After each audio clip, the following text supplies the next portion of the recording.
Hello everyone, welcome back.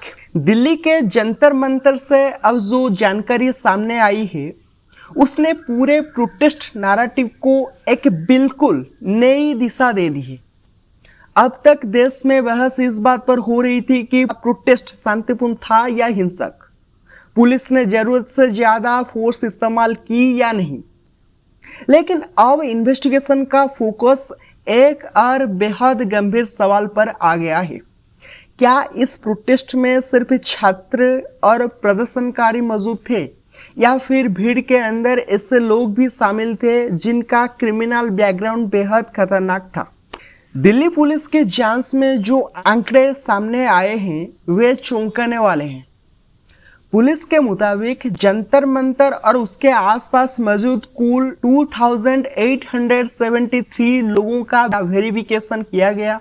इसके लिए traditional checking नहीं बल्कि पुलिस डाटाबेसेस और एआई आधारित फेस मान्यता टेक्नोलॉजी का इस्तेमाल किया गया। यानी क्राउड में मौजूद चेहरों को मौजूदा क्रिमिनल रिकॉर्ड से मैच किया गया। अरे जब ये वेरिफिकेशन पूरी हुई तब जो तस्वीर सामने आई उसने कई सवाल खड़े कर दिए।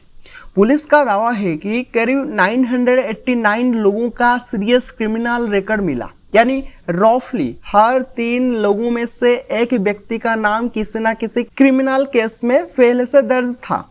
अब यहाँ एक बात साफ समझनी होगी, क्रिमिनल रिकॉर्ड का मतलब हमेशा दृढ़ विश्वास नहीं होता। कई मामलों में व्यक्ति आरोपी होता है, कई मामलों में ट्रायल चल रहा होता है और कई मामलों में अदालत का अंतिम फैसला अभी बाकी होता है। इसीलिए किसी को केवल पुलिस रिकॉर्ड के आधार पर दोषी घोषित नहीं किया जा सकता। लेकिन इन्वेस्टिगेशन एजेंसीज के लिए ये जानकारी इसीलिए इम्पोर्टेंट हो जाती है क्योंकि उन्हें ये समझना होता है कि किसी बड़ी भीड़ में कौन कौन लोग मौजूद थे और हिंसा के पीछे किसकी भूमिका हो सकती है। अब जरा उन आंकड़ों पर नजर डालिए। पुलिस एनालिसिस के अनुसार करीब 101 लोग मर्डर केसेस से जुड़े हुए पाए गए। 62 लोगों पर अटेम्प्ट टू मर्डर के मामले दर्ज थे। 284 लोग लूट और डकैती जैसी गंभीर अपराधों से जुड़े थे। 135 लोगों पर झपटमारी के केस, 19 किडनैपिंग केसेस और 67 लोग ड्रग रिलेटेड अपराधों यानी एनडीपीसी एक्ट के मामलों में पहले से दर्ज थे। इतना ही नहीं, पुलिस का दावा है कि 61 लोगों के खिलाफ रेप केसेस दर्ज रहे हैं, 25 लोग महिलाओं के खिलाफ अपराधों में और 6 लोगों का नाम POCSO एक्ट यानी बच्चों के खिलाफ यौन अपराधों से जुड़े मामलों में सामने आया। अब सवाल उठता है, अगर ये आंकड़े सही है तो आखिर इतने सीरियस क्रिमिनल बैकग्राउंड वाले लोग एक स्टूडेंट प्रोटेस्ट के आसपास क्या कर रहे थे?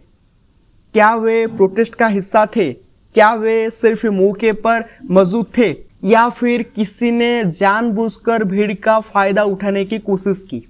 यही वो सवाल है जिसकी जांच अब सबसे अहम बन चुकी है। दिल्ली पुलिस का कहना है कि वेरिफिकेशन का उद्देश्य किसी आंदोलन को बदनाम करना नहीं बल्कि 20 जुलाई को हुई हिंसा के बाद क्राउड की नेचर को समझना था। याद कीजिए, 20 जुलाई को चलो संसद मार्च के दौरान हालात अचानक बिगड़ गए थे। सड़कें बैटल जोन जैसी दिखाई देने लगी थी, बैरिकेड्स तोड़े गए, पुलिस और प्रोटेस्टर्स आमने सामने आ गए और उसके बाद जो तस्वीरें सामने आई उन्होंने पूरे देश को झकझोर दिया। पुलिस का दावा है कि इस हिंसा में 200 से ज्यादा पुलिस कार्मिक घायल हुए, जबकि प्रदर्शनकारियों का आरोप है कि सिक्योरिटी फोर्सेस ने गन्स, लाठीचार्ज और अत्यधिक फोर्स का इस्तेमाल किया, जिससे 65 से ज्यादा प्रोटेस्टर्स घायल हुए। यानी दोनों पक्ष खुद को पीड़ित बता रहे हैं और यहीं से इन्वेस्टिगेशन और भी ज्यादा सेंसिटिव हो जाती है।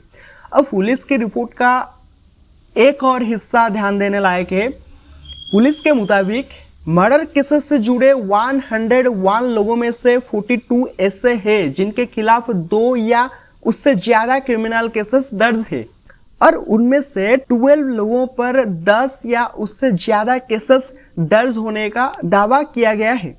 यानी अगर पुलिस डाटा सही है तो कुछ लोग ऐसे भी थे जिन्हें आदतन अपराधी की कैटेगरी में रखा जा सकता है।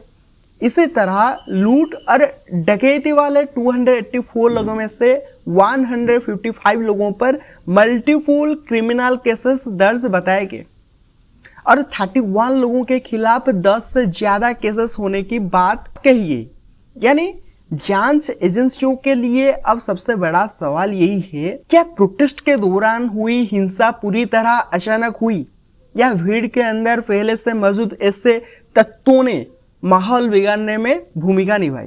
लेकिन कहानी का दूसरा पक्ष भी उतना ही इम्पोर्टेंट है, क्योंकि इसी मामले में जब देश की सबसे बड़ी अदालत यानी सुप्रीम कोर्ट भी मैदान में उतर चुकी है और कोर्ट ने जो कहा है उसने इस पूरे मामले को बिल्कुल नया मोड़ दे दिया है। क्योंकि जहां एक तरफ दिल्ली पुलिस एआई और क्रिमिनल डाटाबेसेस के जरिए प्रोटेस्ट में मौजूद लोगों की पहचान कर रही है, वहीं दूसरी तरफ देश की सबसे बड़ी अदालत यानी सुप्रीम कोर्ट इस पूरे मामले पर बेहद सख्त नजर बनाए हुए है। दरअसल अदालत के सामने कई याचिकाएं दाखिल की गई। इन याचिकाओं में आरोप लगाया गया कि प्रोटेस्ट के दौरान पुलिस ने जरूरत से ज्यादा बल प्रयोग किया, गन्स के इस्तेमाल, लाठीचार्ज, महिला प्रदर्शनकारियों के साथ कथित दुर्व्यवहार और सिविल ड्रेस में मौजूद कुछ लोगों की भूमिका जैसे गंभीर आरोप भी अदालत के सामने रखे गए। लेकिन सुनवाई के दौरान सुप्रीम कोर्ट ने सिर्फ एक पक्ष की बात नहीं सुनी, बल्कि दोनों पक्ष को बराबरी से देखा। चीफ जस्टिस की अनुवाई वाली बेंच ने एक बेहद इंपॉर्टेंट टिप्पणी की। कोर्ट ने कहा कि किसी भी नागरिक को शांतिपूर्ण तरीके से प्रोटेस्ट करने का अधिकार संविधान देता है। अगर कोई छात्र या नागरिक अपनी मांगों को लेकर शांतिपूर्ण प्रदर्शन करता है तो वो लोकतांत्रिक अधिकारों के स्कोप में आता है। लेकिन यही कोर्ट ने एक और बेहद इंपॉर्टेंट बात कही। बेंच ने कहा कि कई बार पीसफुल प्रोटेस्ट के अंदर अनइनवाइटेड गेस्ट यानी ऐसे लोग भी घुस आते हैं जिनका मकसद आंदोलन नहीं बल्कि माहौल खराब करना होता है। कोर्ट ने कहा ऐसे लोग धीरे धीरे प्रोटेस्ट का हिस्सा बन जाते हैं और फिर वही पूरी घटना का नैरेटिव बदल देते हैं। यानी सुप्रीम कोर्ट ने भी इस संभावना को पूरी तरह खारिज नहीं किया कि किसी शांतिपूर्ण प्रदर्शन में असामाजिक तत्व घुस सकते हैं, और यही बात अब दिल्ली पुलिस के दावों से भी जुड़ती दिखाई देती है। अगर पुलिस का एआई वेरिफिकेशन सही साबित होता है, अगर इन्वेस्टिगेशन में ये साबित होता है कि बड़ी संख्या में क्रिमिनल बैकग्राउंड वाले लोग उस भीड़ का हिस्सा थे, तो फिर सबसे बड़ा सवाल यही होगा, क्या हिंसा पहले से प्लान की गई थी या फिर मौके का फायदा उठाकर कुछ लोगों ने हालात बिगाड़ दिए। लेकिन अगर दूसरी तरफ ये साबित होता है कि निर्दोष प्रदर्शनकारियों पर जरूरत से ज्यादा बल प्रयोग हुआ, तो फिर उसकी जिम्मेदारी भी तय होगी। यही रीजन है कि सुप्रीम कोर्ट ने इंडिपेंडेंट इंक्वायरी की मांग को उचित माना। कोर्ट ने कहा कि सिर्फ प्रदर्शनकारियों की शिकायतें ही नहीं बल्कि घायल पुलिसकर्मियों के परिवारों की कंप्लेंट्स की भी निष्पक्ष जांच होनी चाहिए। यानी इन्वेस्टिगेशन वन साइडेड नहीं हो सकती। अगर प्रोटेस्टर्स घायल हुए हैं तो उनकी भी सुनवाई होगी, अगर पुलिसकर्मी घायल हुए हैं तो उनकी भी बात सुनी जाएगी। यही रूल ऑफ लॉ का मूल सिद्धांत है। दिलचस्प बात यह है कि इस मुद्दे पर कोर्ट और सरकार के बीच किसी टकराव जैसी स्थिति नहीं दिखी। दोनों ने माना कि सच्चाई तक पहुंचने का एक ही रास्ता है, इंडिपेंडेंट इन्वेस्टिगेशन।